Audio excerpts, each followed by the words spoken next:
Good day. So, in this video, tuturuan ko kayo kung paano mag-download and also set up ng Python, PyCharm, at VS Code.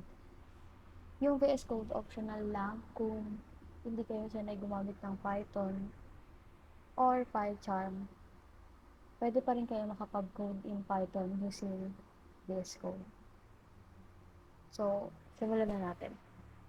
Una, pumunta kayo sa Google Chrome, and since nandito na ako, i-type nyo lang download Python.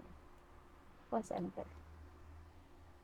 Kung ano yung unang lalabas na link, i-click nyo na yung ito yung sa akin. So, ganito dapat itsura ng lalabas sa inyo.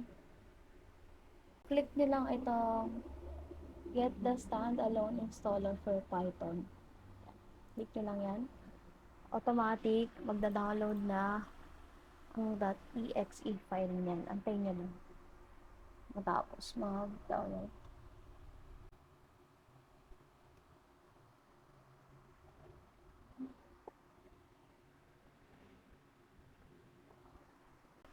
Since tapos na mag-download yung Python file natin, i-click nyo lang yan, tapos antayin nyo. Automatic na yan may lalabas na ganyan. Exactly. So, set up na natin. I-check nyo lang itong dalawang checkbox. Is admin privileges and also add python.exe. Tapos, i-click nyo na yung install now. May lalabas na ganyan. Do you want to make changes sa device? So, click yes. Siyempre, kasi i-download natin yung Python. Antayin nyo lang. Matapos yung pag-set.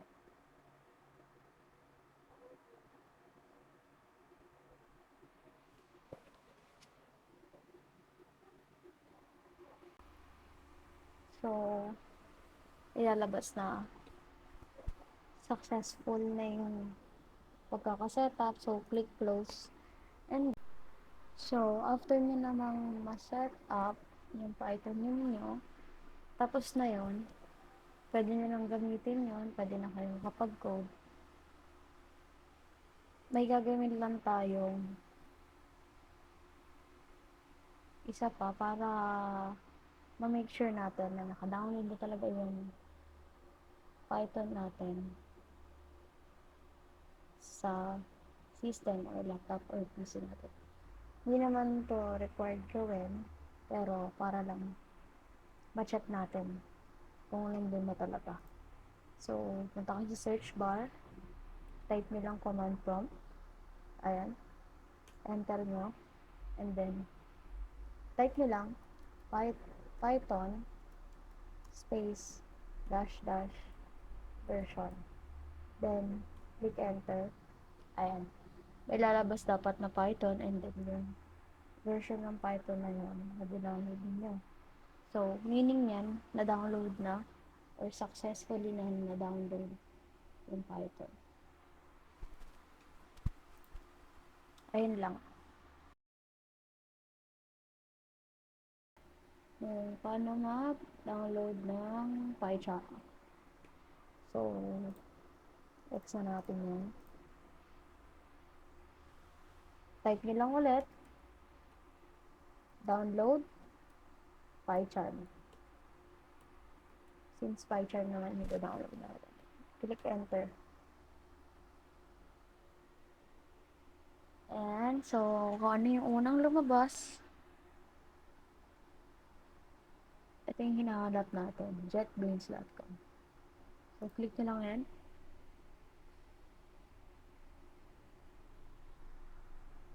Tayo nyo. Then, click nyo lang tong download. Automatically, download na ulit yung .exe file niyan. So, tayo nyo lang matapos mag-download. Ayan, so, after nyan, i-click nyo lang tong .exe file. Antayin nyo, automatic nang may magpa-pop up dyan para ma-set up nyo yung PyCharm.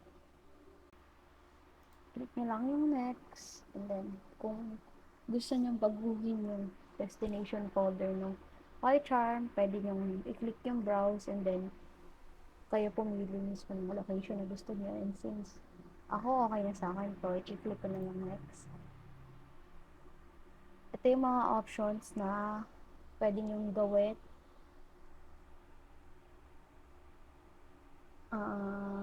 Sa akin, i-click ko tong create desktop shortcut. Check nyo lang yan kung gusto nyo ng shortcut sa mismong desktop ninyo ng PyCharm. So, ako gusto ko. So, click nyo lang yung checks. Other than that, basahin nyo na lang or kayo bahala ko ano pa yung gusto nyong i-check dyan. Then, click next. Ayan, after nyan, pwede na lang i-click yung install. Click install, and then antayin nyo lang matapos siya mag-set up completely. So, after nyan, tapos na kayo mag-set up ng PyCharm. So, may lalabas na ganito. Pwede nyong i-click to, run PyCharm, kung gusto nyong i-run na yung PyCharm pagtapos nyong mag-set up. So, ako, hindi ko na i-run, and then, click nyo lang yung finish, and then, okay na yon. Tapos na kayo mag-download and mag-set up ng PyCharm. Pwede nyo na gamitin yung PyCharm, pwede na kayong pakagod.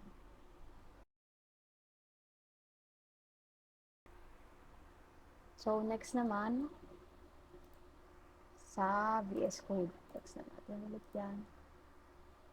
Again, type nyo lang, download VS Code. Enter. So, i-click nyo lang yung merong .visualstudio.com. Yung may download na nakalagay. So, click nyo lang yung link na yun. Then, ganito dapat yung lalabas. Then, click nyo lang tong for Windows or kung anong gamit nyo, kung naka-OS ba kayo, pwede naman, ito lang i-click nyo. So, ako naka-Windows 11. So, click nyo lang yan. Matik, magda-download na ulit yung file yan. Dito sa taas. So, antayin nyo lang matapos. So, ayan, pagtapos na, click nyo lang ulit yung file, antayin, matik, may lalabas, magpa-pop up. Click nyo lang itong I accept the agreement and click next. Again, kung gusto nyo baguhin yung destination location ng file, pwede nyo gawin yan. Kung ano yung gusto yung location, pwede nyo i-click yung browse, and then kayo mo mismo ang pumili. Ako, okay na sa akin kung nasaan siya. So, after nyan, click nyo lang next. And then, click nyo lang yung next again. Tapos dito, yung mga additional. Again, i-click ko lang yung create a desktop icon. Ayun yung katulad kanina sa PyCharm na gagawa siya ng shortcut na naka-display sa desktop. So, gusto ko may ganon. Click nyo lang yung check. Depende sa inyo, gusto nyo rin. Then, click next. Ready to install. Para matapos na yung pag-setup natin. Click install. Tayo nyo lang ulit yan. Matapos.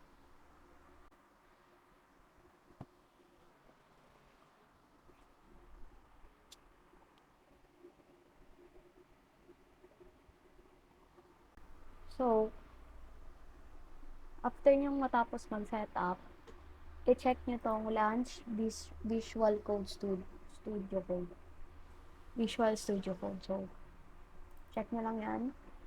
Kailangan natin i-launch kasi may gagawin pa tayo. So, click finish. Matik. Mag-open na yung VS Code.